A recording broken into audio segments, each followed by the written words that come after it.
دا موضوع ډېره د عبرت څخه ډکه موضوع ده.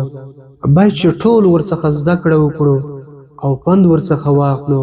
دا چې الله پاک پر موږ او تاسو بارانونه نه اوروي او خپل رحمتونه نه اوروي، شاید دا زما او ستاسو د ګناهونو د وجې څخه وي.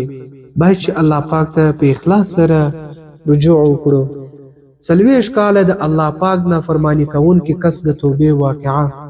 علامه ابن قدامه مقدسي رحمه الله په خپل کتاب التوابین کې یو واقعه را نقل کړې چې د حضرت موسی علیه السلام په زمانه کې سخت قحطي راغله، وچکالي راغله، خلک راجمع سوه او حضرت موسی علیه السلام ته راغلل او عرض یې وکړ: ای د الله رسوله، ته د خپل رب څخه دا دعا وغواړه چې پر موږ باندې باران را ووروي، خپل رحمتونه را باندې را ووروي.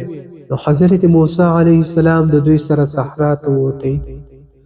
تقریبا 80,000 نفره یا د دې څخه زیات خلک راجمع سوه. دعا یې وغوښته چې یا الله پر موږ باندې باران را ووروي، پر موږ خپل رحمت را ووروي. د دې چارپایانو او د دې سپینږیرو بوډاګانو په وجه باندې پر موږ خپل رحم وکړي. مګر اسمان نور هم صفا سو او نمر نور هم تیز سو. حضرت موسی علیه السلام الله پاک ته عرض وکړ چې یا الله، که چیرې ستا په حضور کې زما مقام او مرتبه غورځېدلی وي، نو د آخر زمانې پیغمبر نبی ام محمد رسول الله صلی الله علیه وسلم په وسیله در څخه دعا غواړم چې په موږ باندې باران وکړي. وحی راغلی چې ای موسی علیه السلام، زما په نس ستا په مرتبه کې څه فرق نه دی راغلی، خو په تاسو کې یو کس دی چې د 40 کلونو څخه را په دې خوا زما په نافرمانۍ کې مبتلا دی او ګناهونه کوي. ته په خلکو کې اعلان وکړه چې دغه کس ستاسو څخه ووځي، ځکه د هغه د وجې څخه مې په تاسو باندې هم باران بند کړی دی. حضرت موسی علیه السلام عرض وکړ چې ای پروردګاره، زه خو یو کمزوری بنده یم، زما اواز خو هم کمزوری دی. د 80,000 څخه زیات خلک راجمع سوي، ولې ټولو ته به زما اواز څنګه ورسیږي؟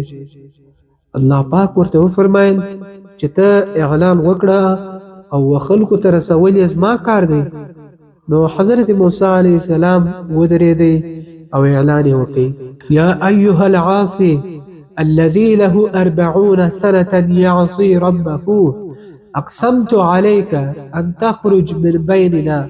یعنی ای هغه ګناهګار بنده چې د 40 کلو څخه را په دې خوا د الله پاک نافرماني کوي، زه تا ته قسم درکوم چې زموږ د صفونو څخه ووځه، ځکه ستا په وجه باندې الله جل جلاله پر موږ هم باران بند کړي. دا اعلان چې دی ګناهګار کس واورېدی، نو څلور سره طرف ته یې وکتل، نو هیڅوک هم د خپلو صفونو څخه نه وتی. دی پوه سو چې دا کس خو د هغه زه یم. خو ده په زړه کې دا سوچ او فکر وکړي چې که اوس زه د دې صف څخه ووځم، نو په ټولو بني اسرائیلو کې به رسوا سم، شرمنده به سم، او که ولوځم نو زما په وجه په ټولو بني اسرائیلو باران بند وي. نو کښېناستی او په سر یې د خپل پټو دا څادر واچوي او الله پاک ته متوجه سو او دا دعا یې وغوښته: الهي اعصیتک 40 سنة فامهلتني جئتك تائبا فقبلني.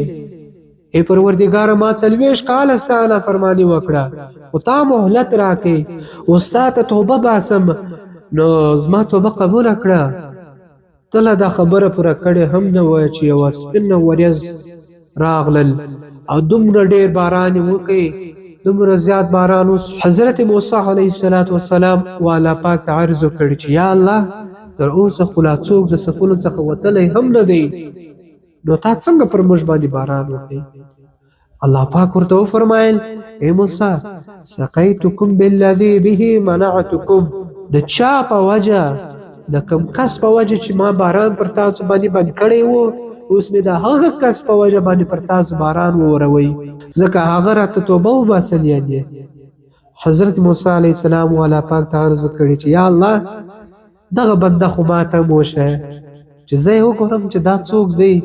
الله پاک ورته وفرمایل: فوضحته حال معصیته فکیف افضحه وقد تاب. یعنی کله چې د زما نافرماني کوله، هلته ما دی نه دی رسوا کړی، نو چې اوس یې توبه وویستل او فرمانبردار جوړ سو نو اوس یې څنګه رسوا کړم.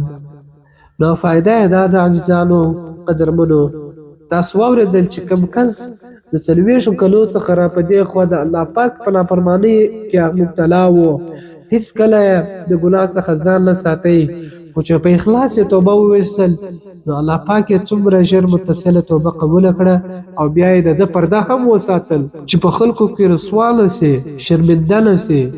نو الله پاک دې موږ تاسو ته هم دا توفیق راکړي چې پر سمه او پر ښه لاره باندې ځانونه برابر کړو. آمین.